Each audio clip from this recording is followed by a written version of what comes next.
राधे राधे दोस्तों। आज की कहानी का शीर्षक है पाप बुद्धि और धर्म बुद्धि। एक बार की बात है, एक छोटे से गांव में दो दोस्त रहते थे जिनका नाम धर्म बुद्धि और पाप बुद्धि था। एक दिन उन दोनों में से दुष्ट पाप बुद्धि ने मन में सोचा कि वह गरीब है और उसके पास अपने लिए पैसे कमाने का ज्ञान भी नहीं है। उसने धर्म बुद्धि को दूसरे राज्य में ले जाने और पैसे कमाने के लिए उसके कौशल का उपयोग करने के बारे में सोचा। उसने सोचा, अगर मैं उसे सारी कमाई से वंचित कर सकता हूँ तो मैं सारा पैसा अपने लिए रख सकता हूँ और खुशी से रह सकता हूँ।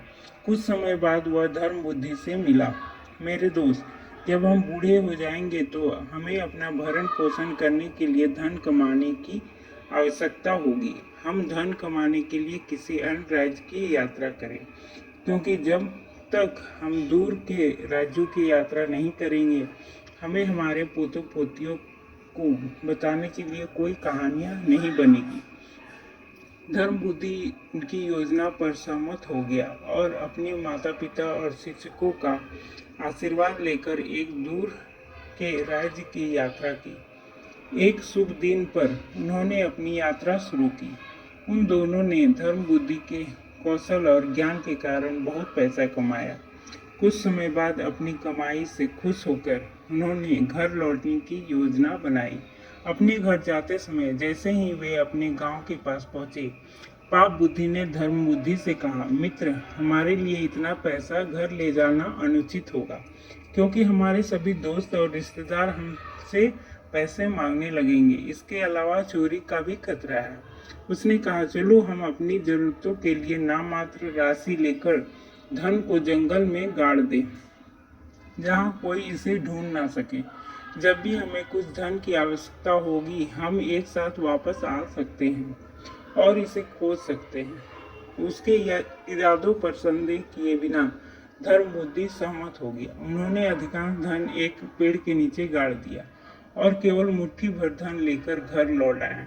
कुछ दिनों बाद पाप बुद्धि गलत सोच वाला रात के अंधेरे में अकेले जंगल में चला गया। उसने वह सारा धन निकाला जो उन्होंने एक साथ गाड़ रखा था। सारा धन निकाल लिया और गड्ढे को पहले की तरह बंद कर दिया। वह सारा धन लेकर घर वापस आ गया और छिपा दिया। कुछ दिनों के बाद यह दिखावा करते हुए कि वह कुछ नहीं हुआ है, वह धर्म बुद्धि से मिलने गया। मित्र, मेरा परिवार बड़ा है और जो पैसा मैं लेकर आया था वह पहले ही खर्च हो चुका है। चलो हम एक साथ उस स्थान पर चलते हैं जहां हमने अपना पैसा छिपा रखा है। कुछ और लाने के लिए धर्म बुद्धि सहमत हो गया और वे एक साथ उस स्थान पर गए जहां उन्होंने अपना पैसा गाड़ा था। वहां गड्ढा खोदा, लेकिन उन्हें पता चला कि पैसा वहां नहीं था। पाप बुद्धि ने अपना सिर पीटना शुरू कर दिया और धर्म बुद्धि पर आरोप लगाया। इसमें कोई संदेह नहीं कि यह आपने ही किया है। किसी और को पता नहीं था कि हमने धन कहाँ छिपाया है। आपने अपने लिए सारा धन चुरा लिया है। यदि आप मुझे मेरा धन आधा धन नहीं देंगे तो मैं न्याय के लिए गांव के बुजुर्गों से शिकायत करूंगा। अचंभित होकर धर्म बुद्धि ने विरोध किया, मैंने ऐसी कोई चोरी नहीं की है। दोस्त, मुझ पर मत डालो, क्योंकि मैं एक नेक आदमी हूँ। वे दोनों झगड़ने लगे और न्याय के लिए गांव के बुजुर्गों के पास गए। बड़ों ने उन्हें सत्य का पता लगाने के लिए अग्नि देवता के समक्ष प्रतिज्ञा करने को कहा। पाप बुद्धि ने सुझाव दिया, अग्नि देवता के समक्ष प्रतिज्ञा करने से पहले हम पेड़ की आत्मा से गवाही देने का अनुरोध कर सकते हैं। यह एक बड़े पेड़ के सामने था कि हमने सारा धन गाड़ दिया था और यह हमें प्रकट करने में सक्षम हो सकता है कि कौन चोर है। न्यायाधीश सहमत हुए। हम एक साथ जंगल जाएंगे और पेड़ की आत्मा से हमारे सामने सच्चाई प्रकट करने का अनुरोध करेंगे। यदि वह विफल रहता है तो हम अग्नि देवता के सामने प्रतिज्ञा लेंगे। पाप बुद्धि तुरंत अपने पिता के पास गया। मैंने धर्म बुद्धि से बहुत बड़ी रकम चुराई है और हमने इस मामले को गांव के बुजुर्गों के पास ले गया है। आपका सहयोग मुझे बचाएगा और दोष धर्म बुद्धि पर डाल देंगे, अन्यथा मैं ऐसा नहीं करूँगा।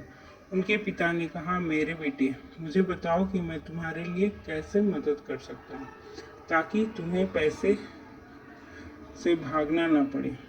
पाप बुद्धि ने समझाया, बड़े पेड़ के अंदर एक बड़ा खोखला है जहाँ हमने पैसे गाड़े थे। आपको सुबह होने से पहले खोखले के अंदर जाना होगा।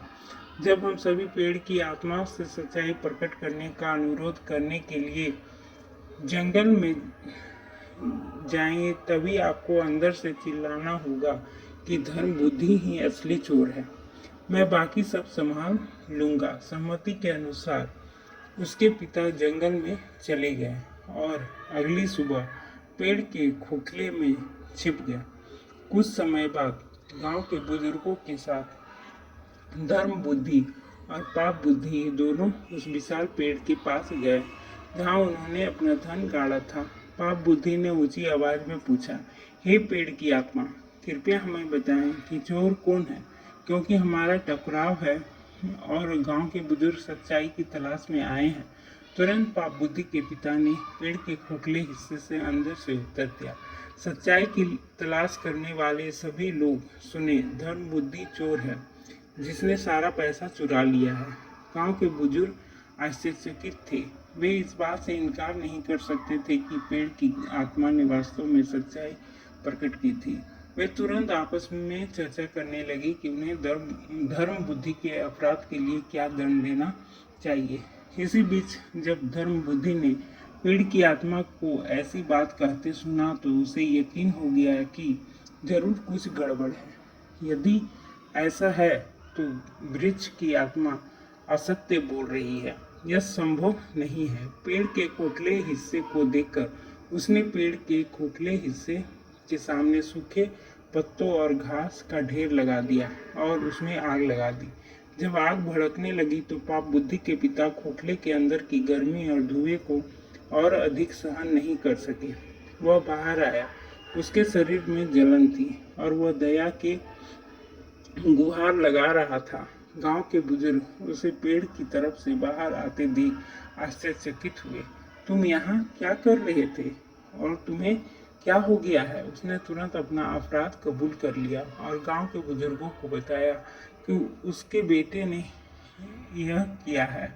इस प्रकार गांव के बुजुर्गों को सच्चाई का पता चला और उन्होंने पाप बुद्धि को चोरी के अपराध के लिए दंडित करने का फैसला किया। उन्होंने पाप बुद्धि को उसी पेड़ पर लटकाने का फैसला किया और धर्म बुद्धि की प्रशंसा की। इस कहानी से हमें यही शिक्षा मिलती है कि दुष्टों की संगति से बचे, अन्यथा आपको इसकी भारी कीमत चुकानी पड़ेगी। अगर आपको ये कहानी अच्छी लगे तो लाइक और सब्सक्राइब करिए। धन्यवाद।